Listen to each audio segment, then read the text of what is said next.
A to Z classes में आपका हार्दिक स्वागत है। और आज एनसीईआरटी कंटेंट केमिस्ट्री को आगे बढ़ाते हैं। यूनिट 2 पढ़ रहे हैं हम लोग सॉल्यूशन, जिसमें 2.3 तक आपका कंप्लीट हो चुका था। 2.4 आज देखें। 2.4 क्या कह रहा है, पहले इस चीज को समझ लिया जाए। 2.4 कह रहा है vapour pressure of liquid solution. देखिए vapour pressure of liquid solution, ठीक है। तो अब थोड़ा सा पीछे वाला टाइटल को जाकर आप समझिए कि ये टाइटल का मीनिंग क्या निकल कर आएगा। देखो ध्यान से, और मैं एक टाइटल यहां पर जोड़ देता हूं, राल्ट्स लॉ, ठीक है। अब ध्यान से देखिएगा, लिक्विड सॉल्यूशन की बात करते हैं और अभी तक हम क्या क्या पढ़ चुके हैं। तो मैं आपको थोड़ा सा राउंड फिगर कर दूं कि गैस और लिक्विड, तुम ध्यान दीजिएगा, गैस और लिक्विड। गैस जब सॉल्यूट होता था और लिक्विड क्या होता था, सॉल्वेंट। तब हमने किस लॉ को पढ़ा, तब हमने पढ़ा हेनरीज लॉ। तब किस लॉ के बारे में हमने पढ़ा, हेनरी लॉज के बारे में। उसके बाद हमने सॉल्यूशन का जब टाइप पढ़ रहा था ऑन फिजिकल स्टेट, तो वहां पर भी हमने देखा था सॉलिड सॉल्यूशन,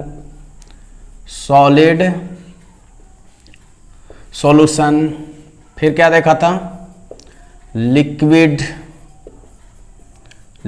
सॉल्यूशन,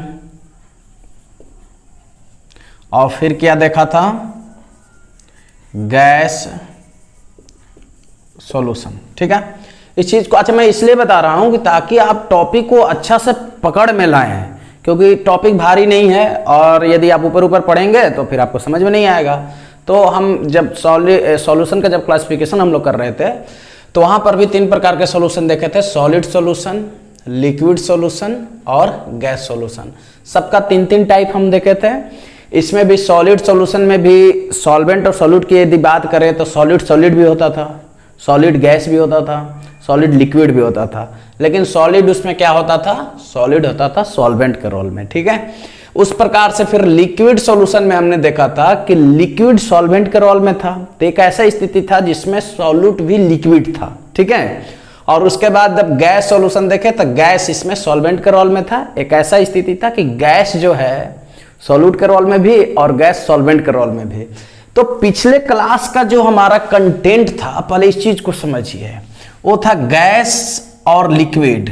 गैस किसके रोल में था, सॉल्यूट के रोल में था। लिक्विड किसके रोल में था, सॉल्वेंट के रोल में था। तब हमने पढ़ा हेनरी लॉ। तब क्या पढ़ा हमने, हेनरी लॉ। मतलब कि जो एक कंटेनर का जो भी उसका पार्शियल प्रेशर होगा और उस कंटेनर का जो सॉल्यूशन का जो क्वांटिटी होगा, तो क्वांटिटी किसके सहायता से हम बता रहे थे, तो क्वांटिटी बता रहे थे मोल फ्रैक्शन की सहायता से। मोल फ्रैक्शन की सहायता से उस क्वांटिटी को बता रहे थे। और जो उस चैम्बर का, जो कंटेनर का जो पार्शियल प्रेशर आ रहा था, पार्शियल प्रेशर कहने का मतलब कि एक कंटेनर, एक चैम्बर में जैसे 2 गैस हैं, जैसे N2 गैस है, O2 गैस है, तो दोनों के द्वारा जो प्रेशर क्रिएट होता है उसी को बोला जाता है पार्शियल प्रेशर। एक किसने बताया, डाल्टन ने बताया, ठीक है। तो वहां हमने देखा था P प्रोपोर्शनल X, और प्रोपोर्शनल को हटाने के लिए हमारा आया था हेनरी कांस्टेंट KH, ठीक है। पहले इस चीज को आप समझ लें, ठीक है। आज की कंटेंट की बात करें तो यहां गैस जो है अब लिक्विड में आ जाएगा। लिक्विड सॉल्यूशन पढ़ना है। कौन सा सॉल्यूशन पढ़ना है, लिक्विड सॉल्यूशन पढ़ना है। देखो लिक्विड सॉल्यूशन पढ़ना है और इसके लिए हम लगाएंगे राल्ट्स लॉ। देखो एकदम बेहतरीन तरीका से आप समझिए, धीरे धीरे समझिए, हड़बड़ाने की कोई आवश्यकता नहीं है। आज के कंटेंट में हम 2.4.1 देखने वाले हैं, 2.4.2 देखने वाले हैं, 2.4.3 भी देखने वाले हैं। और साथ ही में जो एनसीईआरटी में जो ग्राफ है उसको भी देखने वाले हैं। तो कॉपी कलम लेकर बैठें और जैसे हम पढ़ा रहे हैं वैसे ही लिखते चले रफ में, और फिर फेयर में आपको प्रोवाइड करा दिए जाएंगे नोट्स, उस टाइप से फिर आप उतार लीजिएगा। तो देखो भाई, लिक्विड और लिक्विड कहने का मतलब यहाँ लिक्विड सॉल्यूट के रोल में भी है और लिक्विड ही किसके रोल में है, सॉल्वेंट के रोल में है, ठीक है। तब जो एक कंटेनर तैयार होगा, देखो ध्यान से, मैं अभी बता दे रहा हूं रोल्स लॉ क्या है। तो जो एक कंटेनर तैयार होगा उसका जो पार्शियल प्रेशर आएगा, उसका जो पार्शियल प्रेशर आएगा वो किसके प्रोपोर्शनल होगा। अब बताना होगा भाई, सॉल्यूशन के क्वांटिटी बताना होगा कि कितना सॉल्यूशन है उसमें, उस कंटेनर में। तो मतलब कि सॉल्यूट की क्वांटिटी बताना होगा कि कितना है, सॉल्वेंट की क्वांटिटी बताना होगा कि कितना है। तो बताने के लिए कंसंट्रेशन टर्म का यूज हम लोग करेंगे, मोल फ्रैक्शन का। किसका यूज करेंगे, मोल फ्रैक्शन। तो यहां पर भी आ जाएगा मोल फ्रैक्शन। तो आप समझ गए हैं, देखिए कितना सिमिलर है। यहां पर भी P प्रोपोर्शनल X था और यहां पर भी P प्रोपोर्शनल X आ रहा है। अब आपको थोड़ा सा ध्यान देना है कि यहां प्रोपोर्शनल को कैसे हटाते हैं। तो प्रोपोर्शनल को हटाने के लिए आपको पूरा वीडियो देखना पड़ेगा। तो सबसे पहले हम लोग थोड़ा सा राउंडिंग फिगर कर ले रहे थे, ओवरव्यू ले रहे थे कि आज के वीडियो में क्या क्या मिलने वाला है आपको। तो गैस और लिक्विड का जो हमने सॉल्यूशन तैयार किया उसके लिए हेनरी लॉ पढ़ लिए हम लोग पिछले क्लास में, उसके एप्लीकेशन को भी देखा। और आज के क्लास में हम देखेंगे लिक्विड लिक्विड सॉल्यूशन के लिए कौन सा लॉ लगाएंगे, रॉल्ट लॉ लगाएंगे। लेकिन रॉल्ट लॉ को पढ़ने से अब आइए देखते हैं वेपर प्रेशर के बारे में। Vapour pressure of liquid.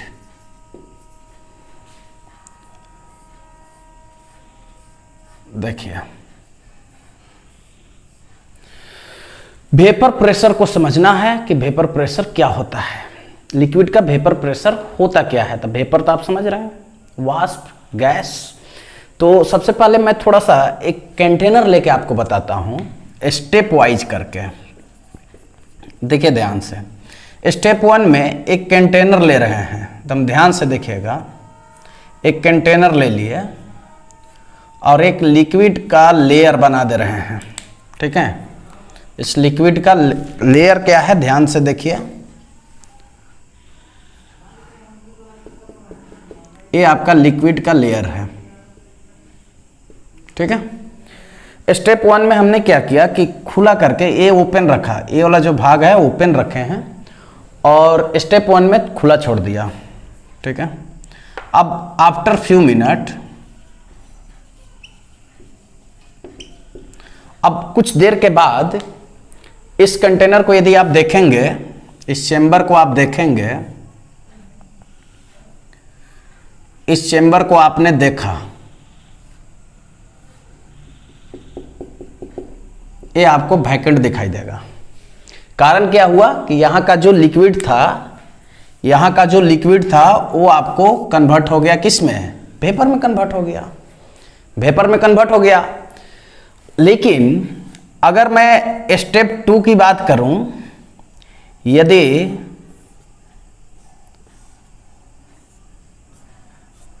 एक कंटेनर है और इसमें हम लिक्विड लिए और इस कंटेनर को क्लोज कर दिए, बंद कर दिए, और फिर आफ्टर फ्यू मिनट, कुछ देर के बाद यदि हम देखेंगे इसी कंटेनर को, यदि इसी कंटेनर को कुछ देर के बाद आप देखो, देखो ध्यान से, इसी कंटेनर को यदि कुछ देर के बाद हम देखते हैं, ये ओपन कर क्लोज कर दे रहे हैं, ठीक है, तो हमारा लिक्विड ज्यों का त्यों दिखाई देगा। कारण क्या है, ये मैं आपको एग्जाम्पल पर समझा रहा हूं। देखो ध्यान से, ये बोतल आप देख रहे हैं, इस बोतल में अभी इतना पानी है, ठीक है। और ध्यान दो, यदि मैं छत पर जाऊं, इस बोतल को खोलकर ऐसे रख दूं, तो कुछ देर के बाद हमारा जो वाटर के जो मोलिक्यूल्स होंगे वो कम दिखाई देंगे, लेयर यहां तक आ जाएगा। लेकिन इस बोतल को यदि हम बंद करके रखेंगे हमेशा, तो 5 मिनट पहले इस बोतल को जैसे हम देख रहे हैं 5 मिनट बाद भी वैसा ही देखेंगे। तो क्या इस वाटर के मॉलिक्यूल्स वेपर में कन्वर्ट हुए कि नहीं? अब देखिए बंद भर में हुए कि नहीं, पहले ये बताइए। तो आपका जवाब आएगा कि नहीं हुए, लेकिन हुए। इसका मॉलिक्यूल जो है वेपर में कन्वर्ट हुआ, इसी चीज को समझना है कैसे हुआ। देखिए अब समझा रहे हैं आपको कि अब यहां होता क्या है कि इसके जो मॉलिक्यूल्स होते हैं वो वेपर में कन्वर्ट होते हैं, ठीक है, कन्वर्ट हो गए वेपर में, ठीक है। लेकिन जब वेपर में कन्वर्ट हो गए तो इसका जैसे ही एक पार्टिकल्स, ठीक है, एक पार्टिकल्स, ठीक है, वेपर में कन्वर्ट हुआ, तो वेपर का भी चूंकि ऊपर में तो क्लोज है ना, इस चीज को भी तो आपको जानना है, तो ऊपर में क्लोज है तो इसका फिर एक पार्टिकल्स फिर से लिक्विड में कन्वर्ट हो गया, क्योंकि ऊपर तो खुला नहीं ना है कि भाई जाएगा। तो अभी यहां से वाष्प गया, यहां से वेपर गया और दीवार से टकराकर फिर यहीं पर आ गया, फिर यहीं पर आ गया। तो ये क्रिया चलते रहती है, मतलब एक पार्टिकल्स गया वेपर में कन्वर्ट हुआ, फिर वेपर का एक पार्टिकल्स। मैं आपको समझा रहा था, मोबाइल गिर गया था। आइए अभी मैं समझा रहा था कि अगर आप स्टेप 2 में इस कंटेनर को रखते हैं क्लोज करके, इसमें वाटर रखते हैं और कुछ मिनट के बाद यदि आप देखते हैं तो आपको सेम टू सेम वाटर के जितने पार्टिकल्स यहां थे उतने ही पार्टिकल्स आपको यहां पर भी दिखाई देंगे। कारण क्या है कि ये वेपर में कन्वर्ट नहीं हुआ। आप तो ये जवाब देंगे क्योंकि ऊपर से क्लोज था, लेकिन ऐसा नहीं है। इसके पार्टिकल्स, इसके मॉलिक्यूल्स वेपर में कन्वर्ट हुए, लेकिन वेपर का जो फिर पार्टिकल्स हुआ वो फिर से लिक्विड में कन्वर्ट हो गया, ठीक है। तो अब एक पार्टिकल्स वेपर में कन्वर्ट हुआ, तो फिर वेपर का एक पार्टिकल्स जो है फिर से लिक्विड में कन्वर्ट हो गया। तो इस स्टेट को कहा जाता है इक्विलिब्रियम स्टेट, इक्विलिब्रियम स्टेट, ठीक है।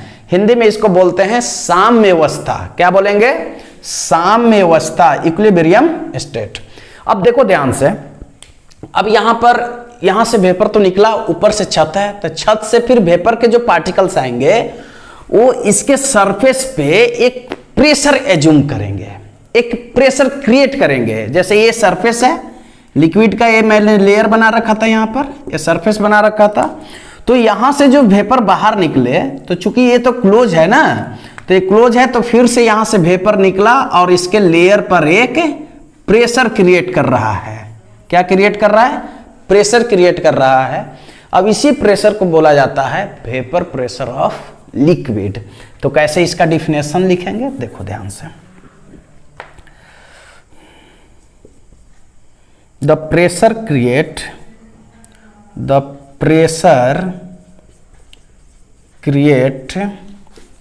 बाय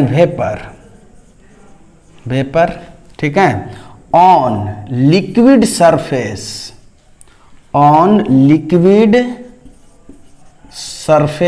इन इक्विलिब्रियम,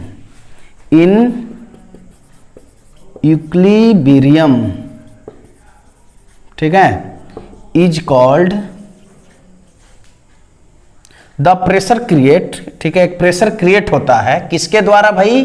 तो वेपर द्वारा, ठीक है, ऑन लिक्विड सरफेस, मतलब कि लिक्विड सरफेस पे ही क्रिएट होता है इन इक्विलिब्रियम, इक्विलिब्रियम में ही होता है। मतलब इक्विलिब्रियम कौन सा स्टेट कहलाएगा?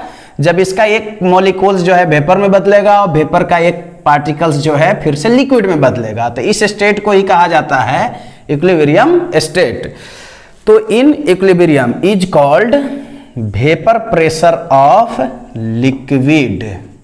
एक बार ध्यान से समझ लीजिएगा, the pressure create bye vapour, मतलब कि एक ऐसा प्रेशर जो वेपर के द्वारा ही क्रिएट होता है, ठीक है। और वो कहां पर क्रिएट होता है? लिक्विड के सरफेस पे क्रिएट होता है। और किसमें? इक्विलिब्रियम में। उसी को बोला जाता है vapour pressure of liquid. Clear है? कॉन्सेप्ट क्लियर हो रहा है? यदि नहीं हो रहा है क्लियर तो फिर आप वीडियो को रिवर्स करके देखिए। और कुछ नहीं, इसमें ज्यादा टेक्निकल मतलब नहीं लगाना है, इसमें मैकेनिकल और केमिकल वाला दिमाग यहाँ ज्यादा नहीं लगाना है। बस ये जानना है कि ये वेपर में कन्वर्ट होता है इसका पार्टिकल्स क्लोज भर में भी, लेकिन फिर से वेपर का पार्टिकल्स यहां पर प्रेशर लगाता है इसके सरफेस पे, तो हम लोग इस प्रेशर को ही कहते हैं वेपर प्रेशर। मतलब वेपर द्वारा जो क्रिएट हुआ प्रेशर, उसी प्रेशर को हम लोग क्या कर रहे हैं, वेपर प्रेशर ऑफ लिक्विड। ठीक है, अब आइए फैक्टर की इसकी चर्चा करते हैं कि डिपेंड्स किस पर करता है वेपर। देखिए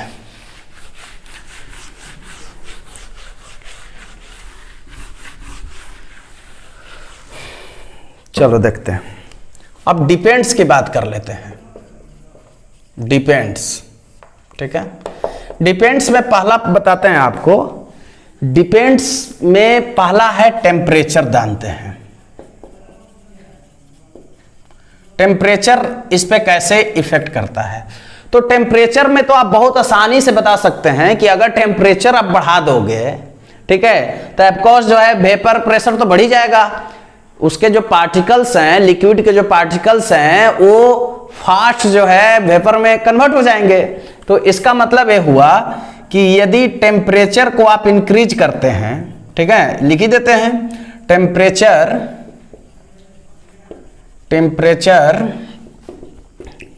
increase with vapour pressure of liquid increase. कहने का मतलब यह हुआ कि यदि आप टेम्परेचर बढ़ाओगे, ठीक है, टेम्परेचर बढ़ाओगे तब वेपर प्रेशर भी क्या होगा, बढ़ेगा। और यदि आप टेम्परेचर घटाओगे तो वेपर प्रेशर भी क्या होगा, घटेगा। ठीक है, अच्छा, अब दूसरा बात करते हैं नेचर ऑफ लिक्विड। ये दूसरा डिपेंड करता है किस पे, nature of liquid. Nature of liquid, देखो पहला में तो किसी प्रकार का परेशानी नहीं होना चाहिए। टेम्परेचर, अब टेम्परेचर जब बढ़ाओगे तो वेपर प्रेशर बढ़ जाएगा, इंक्रीज करेगा। और यदि टेम्परेचर आप डिक्रीज करोगे तो वेपर प्रेशर भी क्या होगा, डिक्रीज करेगा। अब आइए नेचर ऑफ लिक्विड की बात करते हैं। अब ध्यान दो, अगर लिक्विड सॉल्यूशन में सॉल्यूट और सॉल्यूट होंगे, सॉल्यूट और लिक्विड होगा, पहले मैं सॉल्यूट लिक्विड की बात कर दूं। और यदि इन दोनों के बीच, देखो ध्यान से, अगर इन दोनों के बीच इंटरमोलिकुलर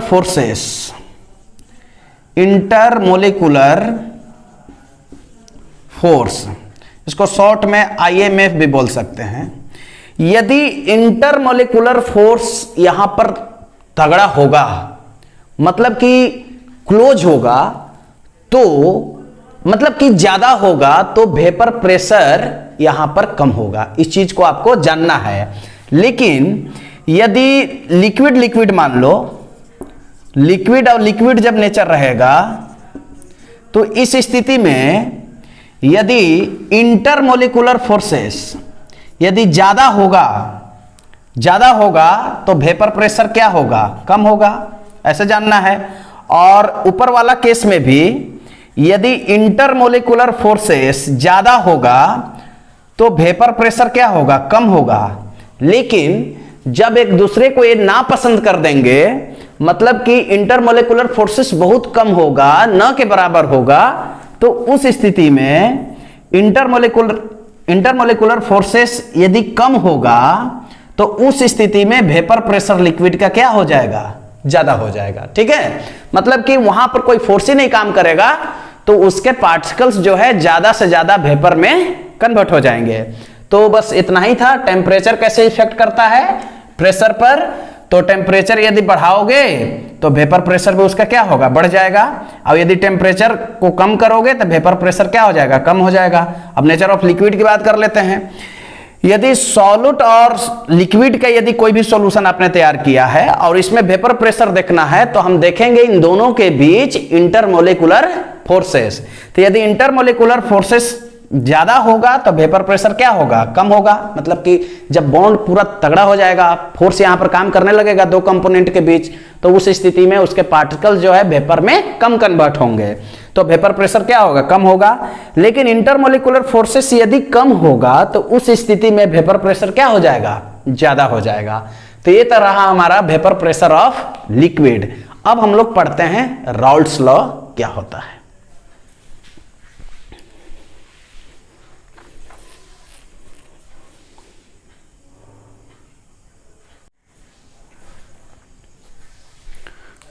आइए अब बात करते हैं राउल्ट्स लॉ को। ठीक है, देखो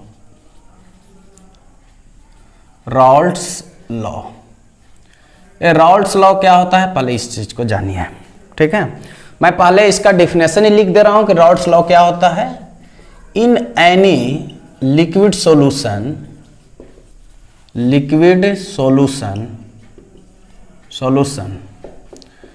the partial pressure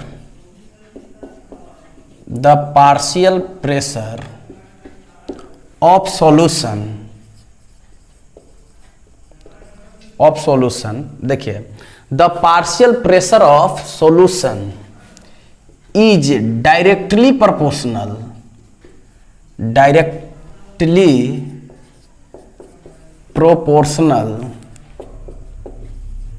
proportional to mole fraction. ठीक है, इस चीज को आप समझ लीजिए कि जो दो पार्शियल प्रेशर जो होगा सॉल्यूशन का, ठीक है, वो किसके प्रोपोर्शनल हो जाएगा, मोल फ्रैक्शन का। ठीक है, अब देखो ध्यान से समझाते हैं आपको। मैं यहां पर 2 ठो कंटेनर लिया हूं, 2 ठो कंटेनर ले लिए और इसको क्लोज कर दिए, और ये आपका लिक्विड का लेयर बना दिया, और इसमें मान लिया कि ये जो हमारा कंटेनर है ए है। ठीक है, और दूसरा यहां कंटेनर हम ले रहे हैं,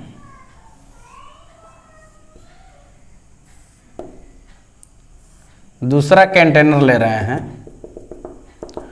और इस ए कंटेनर का नाम दे रहे हैं बी। ठीक है, सपोज करना है आपको कि इस कंटेनर में लिक्विड है, ठीक है, और लिक्विड सॉल्यूशन का कंटेनर है। अच्छा, लिक्विड सॉल्यूशन का जो कंटेनर होता है उसमें भी वोलाटाइल सॉल्यूट भी हो सकते हैं या नॉन वोलाटाइल सॉल्यूट भी हो सकते हैं। पहले इस चीज को आप जान लीजिए। वोलाटाइल सॉल्यूट किसको कहेंगे, जो वेपर में कन्वर्ट हो जाएंगे, और नॉन वोलाटाइल सॉल्यूट किसे कहेंगे, जो वेपर में कन्वर्ट नहीं होंगे। तो इस स्थिति में अब मानना है कि इसमें, और ये भी आप सपोज करना है कि इसमें जो सॉल्वेंट और सॉल्यूट जो है वो प्योर स्टेट में है। ठीक है, तो पहले हम मान लेते हैं कि लेट वेपर प्रेशर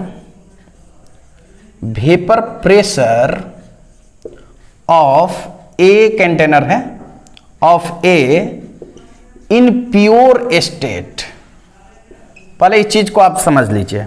ठीक है, और यहां in any solution, any liquid solution the partial pressure of solution is directly proportional to the mole fraction.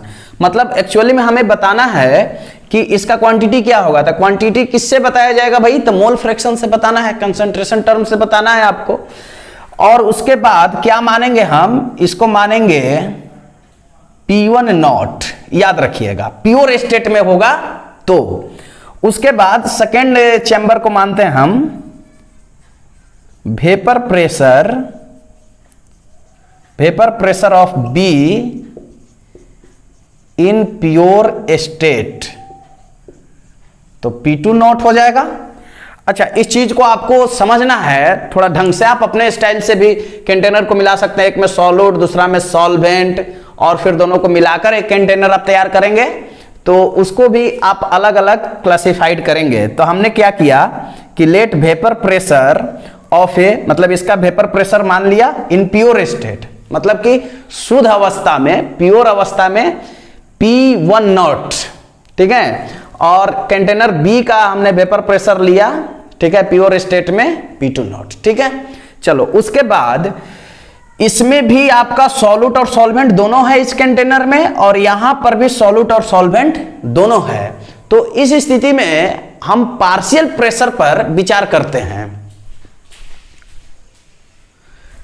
Partial pressure पर विचार करते हैं कि पार्शियल प्रेशर ऑफ कंटेनर ये क्या होगा, और फिर इसका भी पार्शियल प्रेशर कुछ होगा। पार्शियल प्रेशर कहने का मतलब ये हुआ कि एक कंटेनर में यदि सॉल्यूट है, सॉल्वेंट है, तो कुछ सॉल्यूट प्रेशर एज्यूम करेगा और कुछ सॉल्वेंट करेगा। यदि मान लीजिए कि दो प्रकार के कंपोनेंट गैस के लिए डाल्टन ने बताया था कि यदि एक कंटेनर में नाइट्रोजन गैस है तो वो अलग प्रेशर क्रिएट करेगा, अच्छा ऑक्सीजन है तो वो अलग प्रेशर क्रिएट करेगा, मतलब कि थोड़ा थोड़ा दोनों करेगा, तो फिर उस कंटेनर का जो प्रेशर होगा, जो टोटल प्रेशर होगा, वह क्या कहलाएगा?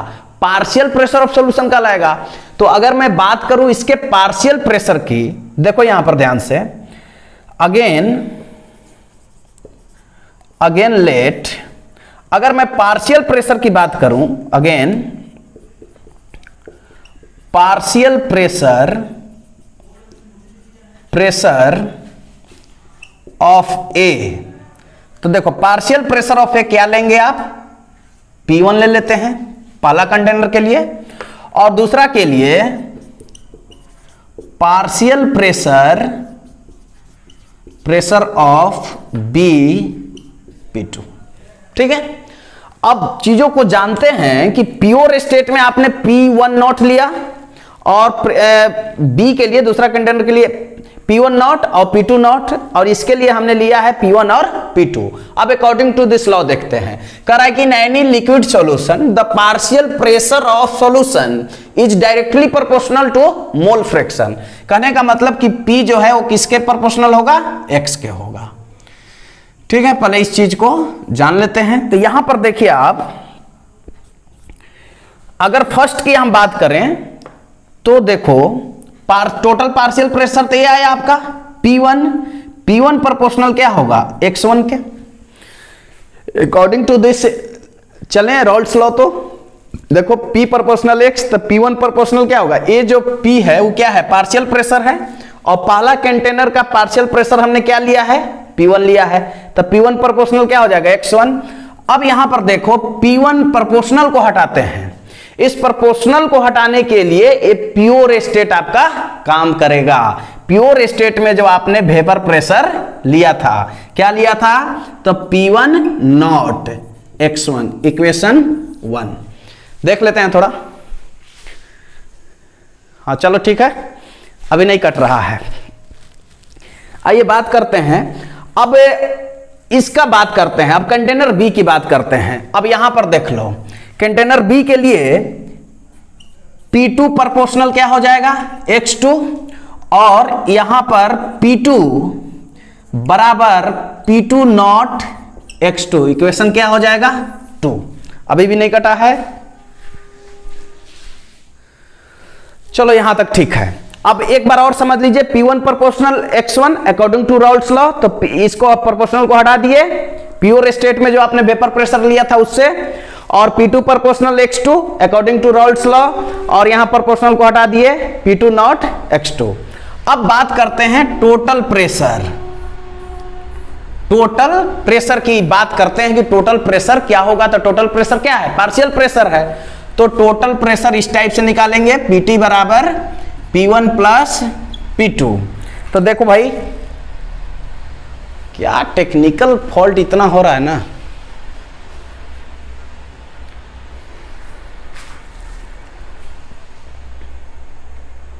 चलो देखो, तो यहां पर क्या करेंगे? P1 इक्वल टू यहां पर जोड़ देंगे PT, तब P1 का वैल्यू आया है P1 not X1 plus P2 का मान आया है P2 नॉट X2।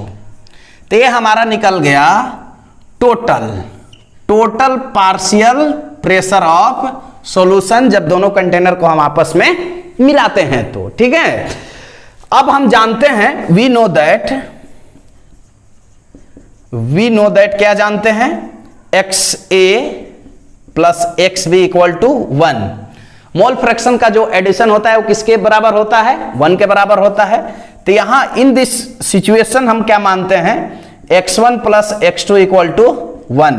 और यदि हमको X1 को अलग करना होगा तो इधर प्लस है तो उधर जाके क्या हो जाएगा? माइनस हो जाएगा, 1 माइनस X2 हो जाएगा। अब ध्यान दो, या आप X2 को यदि अलग करते तो X2 बराबर क्या हो जाता? 1 माइनस X1 हो जाता। आपको जिस टर्म को अलग करना है उस टर्म को अलग आप कर सकते थे। अब यहां देखो भाई, P टोटल हमारा आया है P1 not X1 plus P2 not x2।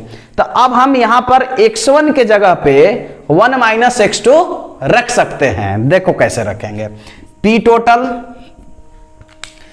देखिए P1 नॉट, अब यहां x1 है तो x1 के वैल्यू क्या है 1 minus x2 plus P2 not x2। अब ध्यान दो x1 के जगह पर रख दिए ना, तो x2 के जगह पर आपको नहीं रखना, फिर तो क्वेश्चन ही आ जाएगा ना। तो बात तो वही हुई कि हम गए आपके घर मिलने, वो आप आ गए मेरे घर मिलने, भेंट किसी का नहीं हुआ, तो किसी एक ही को चेंज करना है। तो हम यहां किसको चेंज कर दिए, x1 को कर दिए। अब इसको मल्टीप्लाई करते हैं तो P टोटल, तो P1 not minus P1 not x2 plus P2 not x2। अब P टोटल देखो कितना आ रहा है, तो हमारा आ रहा है P1 नॉट, अगर यहां पर हम x2 कॉमन ले लें, देखो ध्यान से, अगर मैं प्लस x2 कॉमन ले लें यहां पर, तो ये P2 आ जाएगा पहले, P2 not minus P1 not, इस टाइप से हमारा इक्वेशन बनकर तैयार हो गया। देखो ध्यान से, इक्वेशन बनकर तैयार हो गया। यह है हमारा रॉल्स लॉ। एक बार फिर से समझिए, हेनरी लॉ भी सिमिलर है। हेनरी लॉ में वहां पर कांस्टेंट हमारा KH आ रहा था, इसका एक स्पेशल केस भी पढ़ना है। हेनरी लॉ और आपका रॉल्स लॉ के स्पेशल केस भी जानना है कि कब स्पेशल केस उत्पन्न होता है। लेकिन यहां पर बस ये जानना था आपको कि रॉल्स लॉ होता क्या है। तो Rawls law, in any liquid solution the partial pressure of solution is directly proportional of mole fraction. आप याद रखेंगे, हमने 2 कंटेनर लेके भी आपको बताया कि प्योर स्टेट में कैसे होगा वेपर प्रेशर, और फिर पार्शियल प्रेशर जो होता है वो क्या होता है। तो partial pressure according to Dalton पिछले क्लास में भी आपको बताया गया था। अब हम इसका देखते हैं, ग्राफ देखते हैं और स्पेशल केस देखते हैं, दोनों पॉइंट की चर्चा करते हैं।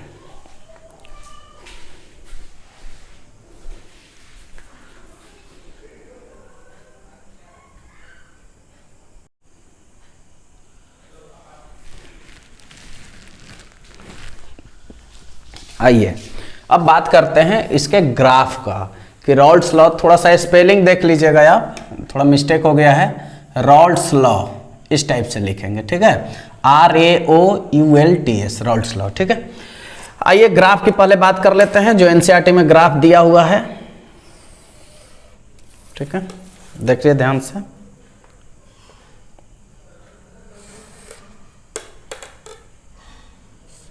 देखो अब यहां पे ओरिजिन पॉइंट है, इधर आपको वेपर प्रेशर को दिखाया गया है,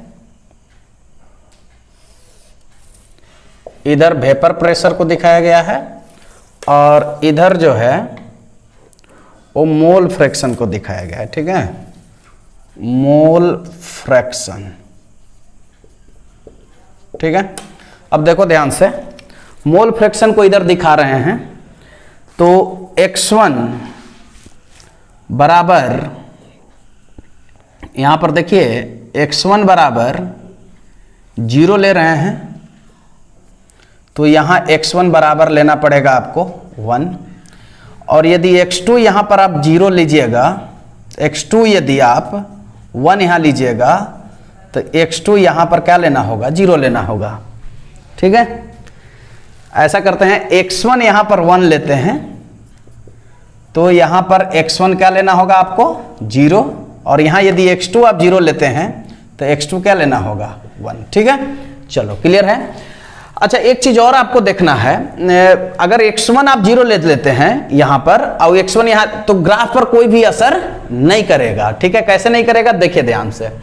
अब ध्यान दो कि x1 यदि 1 है, x1 1 है, ठीक है, x1 1 है और x1 क्या है, यहां पर 0 है, तो 1 से 0 क्या हो रहा है, 1 से 0 क्या हो रहा है, कम हो रहा है, तो 1 से कम हो रहा है, ठीक है। इसका मतलब कि हमारा जो रॉल्स लॉ है वो क्या कह रहा है कि P प्रोपोर्शनल x, ठीक है, जो प्रेशर होगा वो x के क्या होगा, प्रोपोर्शनल होगा, मतलब कि x घटेगा तो प्रेशर भी क्या होगा, उसका घटेगा, ठीक है। तो प्रेशर घट जाएगा, तो आप ग्राफ को इस टाइप से गिरा दीजिए।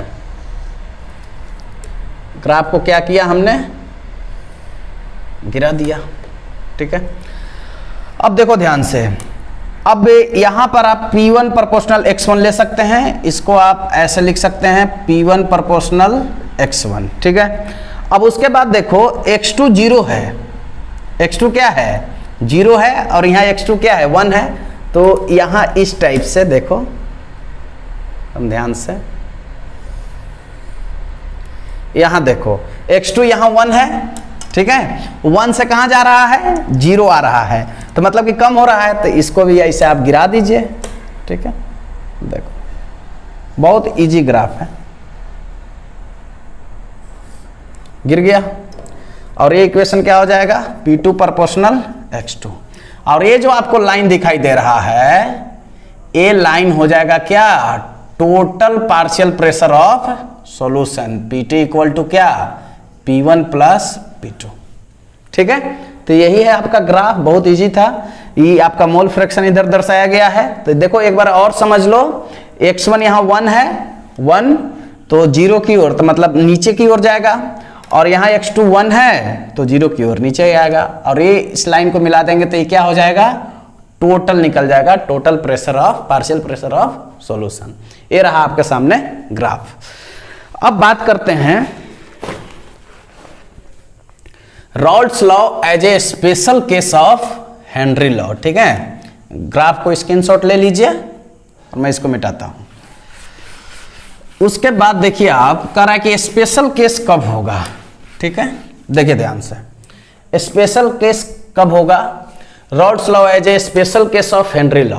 देखो रॉल्स लॉ का अभी जो हमने एक्सप्रेशन देखा वो देखा P1 प्रोपोर्शनल x1, ठीक है, और P1 प्रोपोर्शनल को जब हटा रहे थे हम लोग तो यहां पा रहे थे P1 नॉट, मतलब प्योर स्टेट में उसका जो वेपर प्रेशर था x1 इक्वेशन 1, और जब हेनरी लॉ हमने पढ़ा था गैस और लिक्विड के लिए तो हेनरी लॉ में देखा था P equal to P proportional देखा था x और P equal to KHX equation 2। यदि आप कंपेयर करते हैं, कंपेयर इक्वेशन 1 एंड 2, तो हमारा निकल कर क्या आता है, देखो अगर दोनों को कंपेयर करोगे, ठीक है, तो जब दोनों को आप कंपेयर करते हैं तो ये आपस में इक्वल तभी हो पाएगा, स्पेशल केस तभी बन पाएगा जब हमारा एक KH, और यहां देखो ये तो दोनों एक ही है, अंतर क्या हो रहा है P1 नॉट का और KH का, ये आपस में इक्वल हो जाएंगे, तभी जाकर स्पेशल केस हो सकता है। एक विशेष स्थिति तभी उत्पन्न होती है जब दोनों का जो कांस्टेंट है आपस में क्या हो जाएगा इक्वल्स हो जाएगा। एनसीईआरटी का एक लाइन मैं पढ़ रहा हूं, यदि आप किताब रखे हैं तो उस किताब में लिखा हुआ है, बुक में देखो NCERT, the Raoult's law becomes a special case of Henry law in which KH becomes equal to P1 not. तो यहां से आप थ्योरी लिख लीजिएगा, तो मतलब स्पेशल केस तभी उत्पन्न हो पाएगा जब ये दोनों कांस्टेंट आपस में क्या हो जाएंगे इक्वल हो जाएंगे, ठीक है। तो अब तीसरा टॉपिक की बात करते हैं, vapour pressure of solution of solid in liquid. अब यहां सॉलिड की बात हो रही है, तो इसे समझने के लिए दो कंटेनर एक बार फिर से तैयार करते हैं। देखो ध्यान से, एक कंटेनर यहां तैयार कर दिए,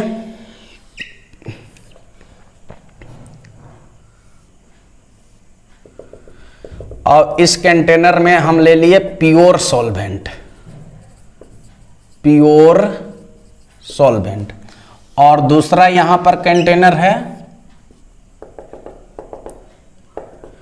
और दूसरा कंटेनर जो है, दूसरा कंटेनर में हमने लिया है 1 मोल सॉल्यूट लिया है, और फिर हमने लिया है 1 मोल सॉल्वेंट भी। अब आपको बताना है कि इस स्थिति में जो वेपर प्रेशर होगा, इस स्थिति में जो वेपर प्रेस होगा वो प्योर सॉल्वेंट से क्या होगा ज्यादा होगा, प्योर सॉल्वेंट से क्या होगा ज्यादा होगा। बस छोटा सा कॉन्सेप्ट है, आपको लैंग्वेज जो है इसका मिल जाएगा नोट्स में, अब समझ लीजिए, क्योंकि ये जो है प्योर सॉल्वेंट है तो ये वेपर में कन्वर्ट हो जाएगा, तो यहां पर वेपर प्रेशर क्या होगा ज्यादा होगा। लेकिन चूंकि अब यहां पर नॉन वोलेटाइल सॉल्यूट, सॉल्यूट क्या होता है, वो वेपर में कन्वर्ट नहीं होता है, तो इसको नॉन वोलेटाइल सॉल्यूट हम लोग बोलते हैं।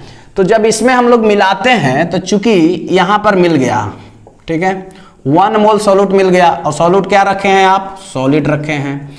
तो अब यहां पर सॉलिड आकर बैठ गया, ये तो वेपर में कन्वर्ट होगा नहीं, तो वेपर में तो कुछ ही सॉल्वेंट में कन्वर्ट हो पाएंगे। तो इस स्थिति में हमारा जो वेपर प्रेशर होगा वो लेस देन हो जाएगा किसका, सॉल्वेंट का, सॉल्वेंट ऑफ सॉल्यूशन। सॉल्यूशन का जो भी सॉल्वेंट होगा उसका जो वेपर प्रेशर होगा उससे हमारा जो है वेपर प्रेशर क्या हो जाएगा, इस चैम्बर का, जैसे कंटेनर ए है और बी, और इसका जो वेपर प्रेशर होगा सॉल्वेंट से क्या होगा, कम होगा। क्यों, क्योंकि यहां पर सॉल्यूट जो है वो वेपर में कन्वर्ट नहीं हो पाता है। तो ये हमारा था 2.4.3, ठीक है। तो आज का वीडियो में थोड़ा बहुत टेक्निकल इशू आया है, बीच बीच में वीडियो को रोकना पड़ा है, ठीक है। नेक्स्ट वीडियो से ये टेक्निकल इशू खत्म कर दिया जाएगा। नोट्स आपको प्रोवाइड करा दिए जाएंगे, और नोट्स को सामने रखिएगा और वीडियो को देखिएगा, समझ में आ जाएगा। समझ में नहीं आने के बाद वीडियो को आप रिवर्स करके देखिए, उसके बाद भी नहीं समझ में आए तो आप मुझे कॉल कीजिए या कमेंट कीजिए। वीडियो को देखने के लिए बहुत बहुत धन्यवाद।